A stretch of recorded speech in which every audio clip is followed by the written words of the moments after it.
Houses burned, neighborhoods killed, hope vanishing. Over the past 8 years, millions of Rohingya have been violently displaced from what they once knew as home. They fled with children on their backs, with nothing but the money in their pockets, on foot or by boat, for days, weeks at a time.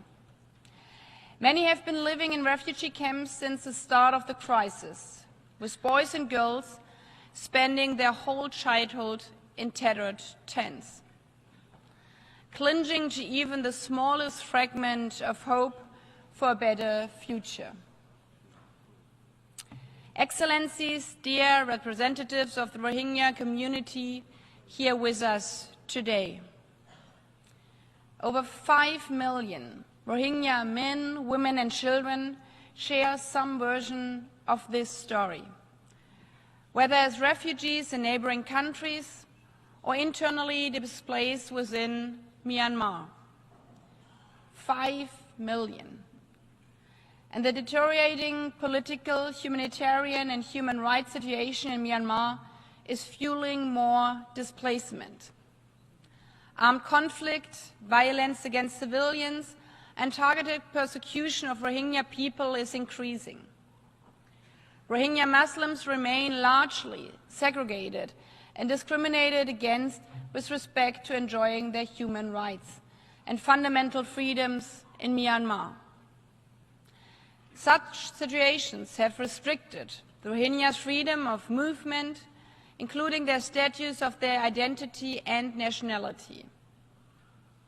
8 years since their forced mass displacement from Rakhine State, the over 3.5 million Rohingya inside Myanmar are in desperate need of humanitarian assistance.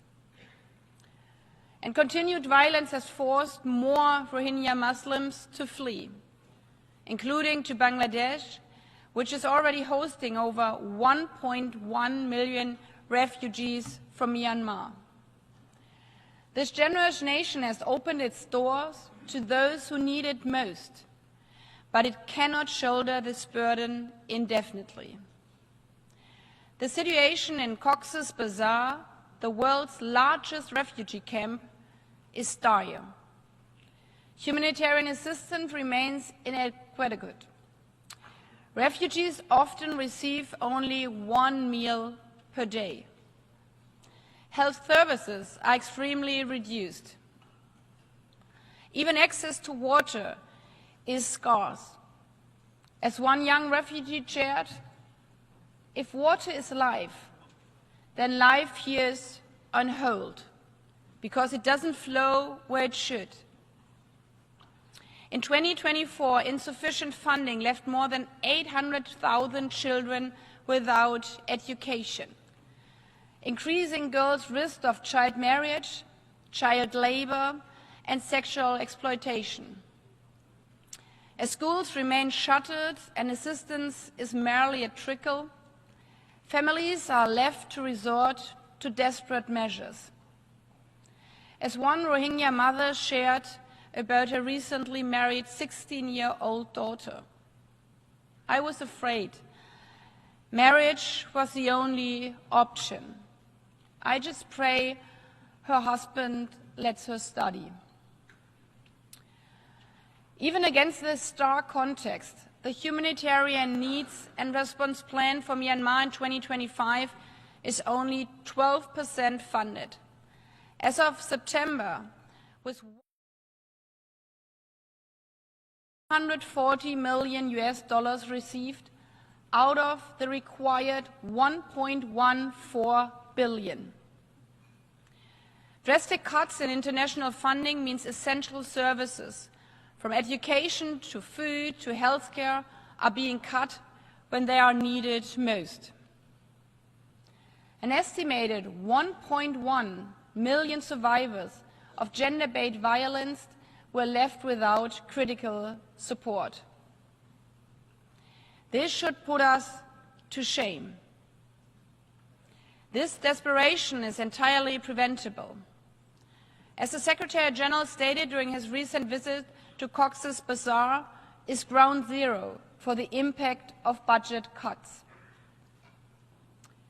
Excellencies, Bangladesh cannot bear this responsibility alone. We have to do more on funding. Everybody should ask themselves, 12% out of the need. We have to do something. In this regard, I would also welcome the important role played by ASEAN, as well as the Special Envoy on Myanmar, in facilitating constructive dialogue among all stakeholders, enabling humanitarian aid deliveries and ending violence. Only through inclusive dialogue to address the root causes of the situation and to work towards a political solution will we be able to create the conditions for the voluntary, safe and dignified return and reintegration of Rohingya Muslims and other members of minority groups to Myanmar.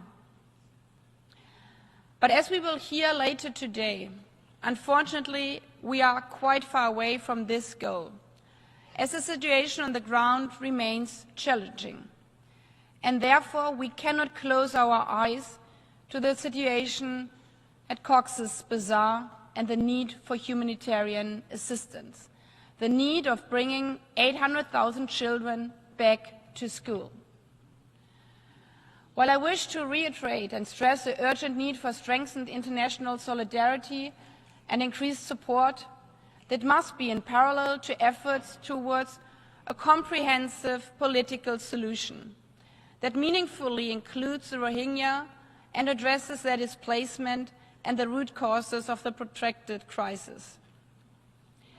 Today is an important opportunity to listen to the voices of stakeholders, including civil society representatives who will share their perspectives and experience of the situation on the ground, as well as in the refugee camps. Rohingya need the support of the international community, not just in words, but in action.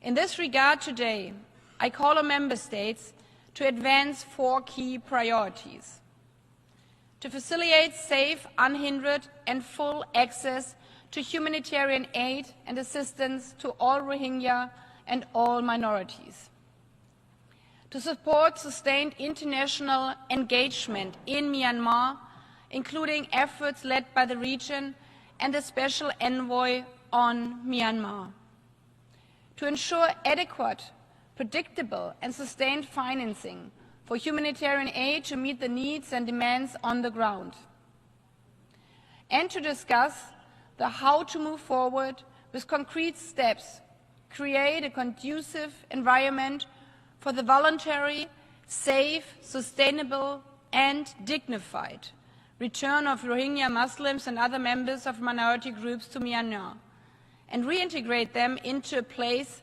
they once called home.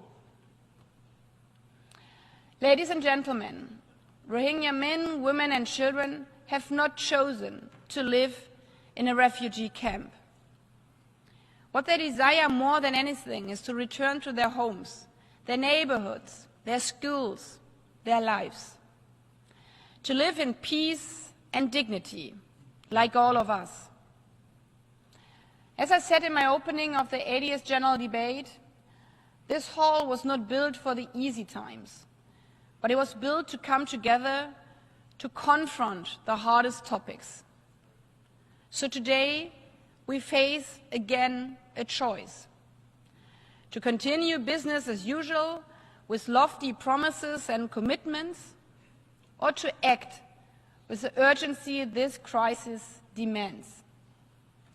The Rohingya people have survived 8 years. Children have lived their whole life not at home.